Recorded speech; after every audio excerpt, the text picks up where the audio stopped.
దేవుని ఘనమైన శ్రేష్టమైన పరిశుద్ధ నామమునకు మహిమ స్తుతి ప్రభావములు కలుగునుగాక. బాగున్నారా? మిమ్మల్ని అందరినీ ఈ యొక్క అనుదిన ధ్యానములకు ప్రేమతో ఆహ్వానిస్తూ ఉన్నాను. ప్రతిదినము కూడా ఈ వాగ్దానమును విశ్వాసముతో పొందుకుంటూ ఉన్నారని నమ్ముచూ ఉన్నాను. ఈ యొక్క పరిచర్య కొరకు మీరు ప్రతిరోజు కూడా మీ యొక్క ప్రార్థనలో జ్ఞాపకము ఉంచుకుంటూ ఉన్నారని నమ్ముచూ ఉన్నాను. దేవుని బిడ్డలారా, ఈ యొక్క కార్యక్రమాన్ని సబ్స్క్రైబ్ చేశారా? ఒకవేళ చేయకపోతే సబ్స్క్రైబ్ చేయండి. ఇంకా అనేక మందికి షేర్ చేయాలని ప్రభు పేరిట మిమ్మలను కోరుతూ ఉన్నాను. ఉదయం లేవగానే ఈరోజు ప్రార్థన చేసుకున్నారా?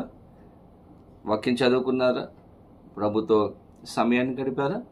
ప్రతిరోజు కూడా దేవుడితో సమయాన్ని గడపండి.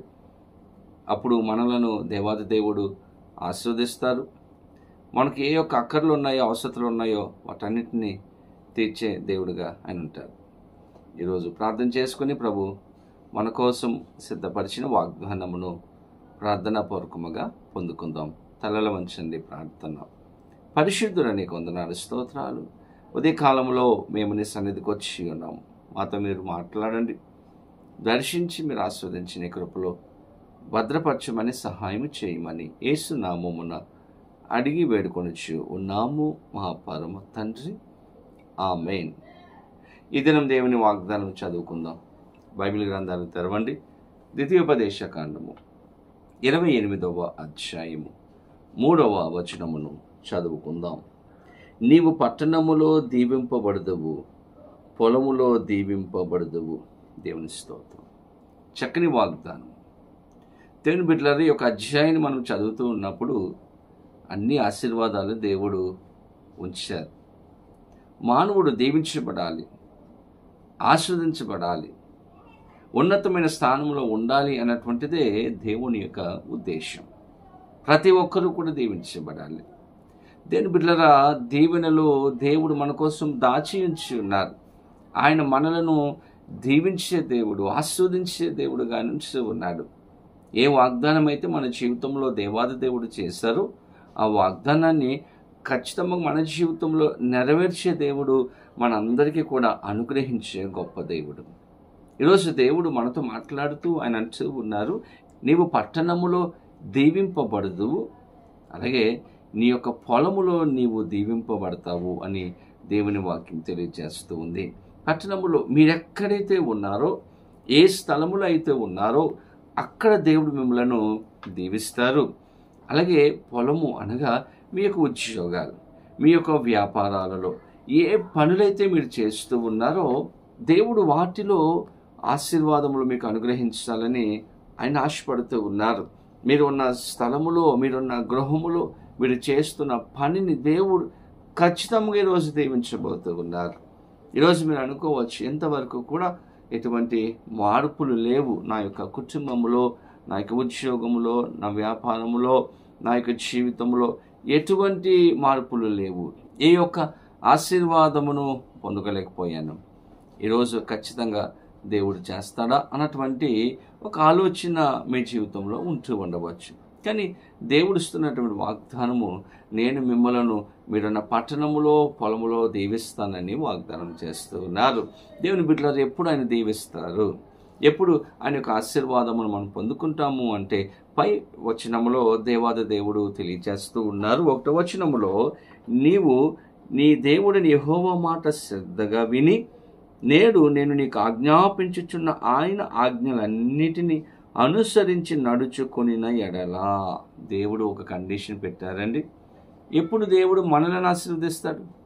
మన కుటుంబమును ఆశీర్వదిస్తాడు, మన బిడ్డలను ఆశీర్వదిస్తాడు, మనం చేసిన పనులను ఆశీర్వదిస్తాడు అంటే దేవుడు అంటూ ఉన్నారు, నీ దేవుడిని యెహోవా మాట శ్రద్ధగా విని.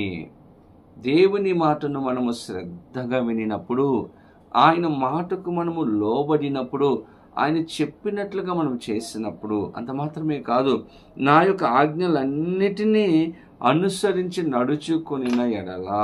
1, దేవుని మాట మనం శ్రద్ధగా వినాలి. 2, ఆయన మార్గంలో మనము నడుచుకోవాలి.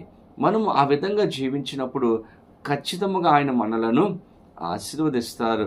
చాలా సమయాలలో దేవుడు మనతో మాట్లాడుతూ ఉన్నప్పుడు మనం వింటాము, ఒక చెవితో విని ఇంకొక చెవితో వదిలేస్తూ ఉంటాము.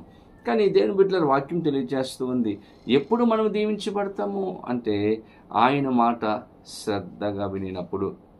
దేవుని మాట శ్రద్ధగా విని ఆయన మార్గంలో మనము నడిచినప్పుడు.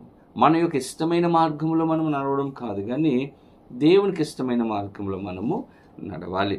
బైబిల్ గ్రంథంలో ఎంతోమంది దేవుని మాటకు లోబడి దేవుని మార్గంలో నడిచినప్పుడు దేవుడు వారిని ఆశీర్వదించాడు.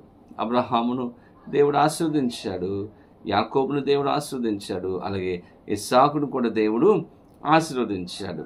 ఇస్సాకుతో దేవుడు అన్నాడు, ఇస్సాకు, నీ తండ్రి నా మాట విన్నాడు, నీవు కూడా నా మాట వినాలి, నా మాటకు లోబడాలి, కాబట్టి నీవున్న స్థలములోనే ఉండు, నేను నిన్ను ఆశీర్వదిస్తాను అని దేవుడు ఇస్సాకుతో మాట్లాడినప్పుడు ఇస్సాకు, దేవుని బిడ్డలారా, మా నాన్న విన్నాడు కదా, నేనెందుకు వినాలి అని అనలేదు. ఇస్సాకు దేవుని మాట శ్రద్ధగా విన్నాడు, దేవుని మాటకు లోబడ్డాడు, గెరారులో ఉన్నాడు. ఇస్సాకు చిన్న విత్తనము వేశాడు, ఆ విత్తనాన్ని దేవుడు దీవించాడు. 100 ఆశీర్వాదమును ఇస్సాకు తన జీవితంలో పొందుకున్నాడు. క్రమక్రమముగా అభివృద్ధి చెందుతూ వచ్చాడు. గల కారణం దేవుని మాట శ్రద్ధగా విన్నాడు, దేవుని మార్గంలో నడిచాడు, భక్తి కలిగి జీవించాడు, దేవునికి విధేయత కలిగి జీవించాడు. అందుకే ఇస్సాకును దేవుడు ఆశీర్వదించాడు. ఈరోజు మనము కూడా దీవించబడాలి అంటే దేవుని మాట వినాలి, దేవుని మాటకు లోబడాలి, దేవుని మార్గంలో నడవాలి.